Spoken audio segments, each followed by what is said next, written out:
उसे गिफ्ट बहुत पसंद था, खासतौर से मोबाइल। और शादीशुदा महिला की जिंदगी में एक गिफ्ट ने कैसे ट्विस्ट ला दिया और कहानी में क्या मोड़ आ गया और हो गई एक वारदात, एक अफेयर, एक मर्डर और उसके बाद पुलिस की एंट्री। जी हां, कत्ल की यह कहानी पुलिस के लिए भी काफी हैरान करने वाली थी। दरअसल रोजमर्रा की तरह पन्ना पुलिस अपना काम कर रही थी। लोगों की फरियाद, लोग पहुंचते, पन्ना पुलिस ऐसी शिकायतें ले रही थी, तो वहां एक इंफॉर्मेशन आई। वहां इंफॉर्मेशन पुलिस के पास ये आई कि पन्ना से आगे एक जगह है मोहिंद्रा, वहां पर सड़क पर एक शख्स पड़ा हुआ है। तो जैसे एक्सीडेंट की सूचना आती है तो पुलिस पहुंचती है मौके पे। तो पुलिस मौके पर पहुंची वहां पर, तो जो घायल था उसको पुलिस, जैसे होता है, सरकारी गाड़ी से वहां पहुंचाया गया इलाज के लिए अस्पताल में। अस्पताल वो पहुंचा शख्स और उसकी मौत हो गई। अब सवाल ये था कि ये एक्सीडेंट है कि क्या है मामला, जो सड़क किनारे शख्स मिला है।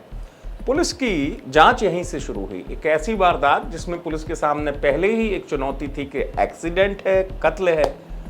और चूंकि जैसा मैंने शुरुआत में बताया, मामला जो है एक गिफ्ट से भी जुड़ा हुआ था, मोबाइल गिफ्ट से, और तमाम चीज़ें हैं वो बाद में आपको समझ में आएंगी। लेकिन हाँ, पुलिस की पड़ताल कैसे शुरू होती? पुलिस पता करती है जैसे कि जो शख्स है कौन है। पहले तो आइडेंटिटी देखी जाती है, आप कौन हो, कैसे क्या हो। तो उससे पता चलता है कि वो पास के किसी गांव का रहने वाला है और उसका ऐसा ऐसा घर का पता है। पुलिस जब, एक चीज़ और आपको पता होगी कि पीएम जरूर कराती है। पीएम रिपोर्ट जब ऐसे केसेस होते हैं उसमें आता है कि कत्ल की वजह क्या है। पीएम रिपोर्ट से बहुत कुछ साफ होता है। तो उस रिपोर्ट से पुलिस को साफ हो गया था कि ये एक्सीडेंट नहीं, कत्ल है। लेकिन सवाल ये कि कत्ल किसने किया और सड़क पर किसने डाला, यहीं से कहानी शुरू होती है। पुलिस जाहिर सी बात है उसके घर में पूछताछ करती है। घर में कोई नहीं, पत्नी, आसपास के लोगों से पूछताछ, नातेदार, रिश्तेदार, सबको यही लगता है कि भाई ये तो गया था खेत और खेत के बाद सड़क तक पहुंच गया और ये कैसे क्या हो गया, कौन है भाई, दुश्मनी किसी से है नहीं। पत्नी अलग पुलिस से कहती है कि मेरे पति के अगर इस तरीके के हाल हुए तो जो भी जिम्मेदार है उसको पकड़ा जाए। पुलिस लग जाती है खोजबीन में। लेकिन कहानी में या वारदात में कुछ ट्विस्ट था। वो ट्विस्ट ये था कि पुलिस जब पूरे गांव में खाक छान रही थी, पड़ताल पता कर रही थी, तो किसी ने बताया कि इस जो शख्स है इसका, इसकी पत्नी से कुछ विवाद हुआ था एक मोबाइल को लेकर। और वो मोबाइल का कनेक्शन क्या था, पत्नी का अफेयर किसी और से था, और वो अफेयर किसी और नहीं, उसके सगे जीजा से था। अब सुनिए कैसे पुलिस के सामने पूरी कहानी खुली।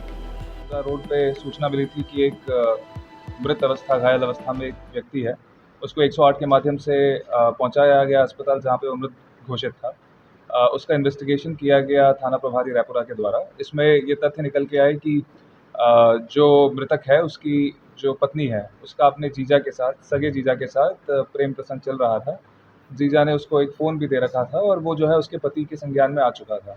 तो इसके चलते जो जीजा है उसने इस व्यक्ति को मारने का जो है षड्यंत्र रचा। हत्या करने के पश्चात जो उसकी पत्नी है उसको भी बताया गया, लेकिन उसने भी ये जो घटना है वो पुलिस से छुपाई। तो इसमें 2 आरोपी बने, एक जो हत्यारा है, जो जीजा है वो, और उसके बाद उसकी जो पत्नी है वो, साक्ष्य छुपाने के लिए।